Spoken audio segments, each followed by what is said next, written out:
It depends on the terms of the trust itself. One tool that we use oftentimes is a non-judicial settlement agreement. And so it is governed by statute, but we're allowed to change terms of a trust provided they don't alter a material purpose of the trust itself. If the material purpose is to hold the money in trust for your lifetime, we can't use that type of an agreement to cut the terms of the trust short, right? Just because you want it outright. We can only modify so long as we're not changing the material purpose of the trust. And that's going to be things like who the trustees are, tax issues. It could be appointing a new fiduciary, perhaps the trust document. We're missing language about who steps in next, or we want to modify that and all the beneficiaries are in agreement, we can change it that way.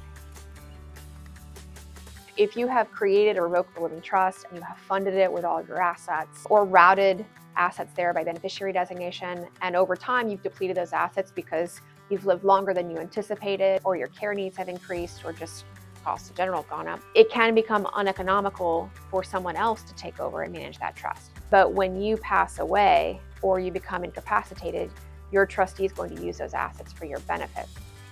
We do always include a provision about an uneconomical trust. And that's typically going to be for you've passed away, there's a beneficiary who has a trust that came into being when you passed under your trust agreement.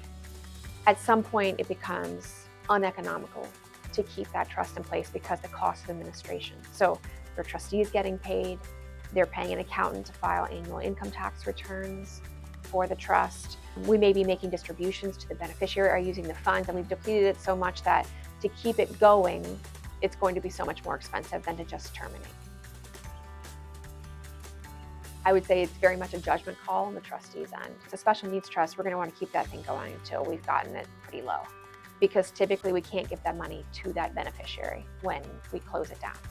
Otherwise, it'll jeopardize their benefits. So most trustees in that scenario would want to keep it going as long as possible, regardless of the cost. If it's for a minor, it's going to be an issue of where can we send the funds. And so typically your trust would have language that says that your trustee can distribute it to an UTMA account, Uniform Transfer to Minors Act account, which is basically like a bank account or a brokerage account that can just kind of sit there with a custodian.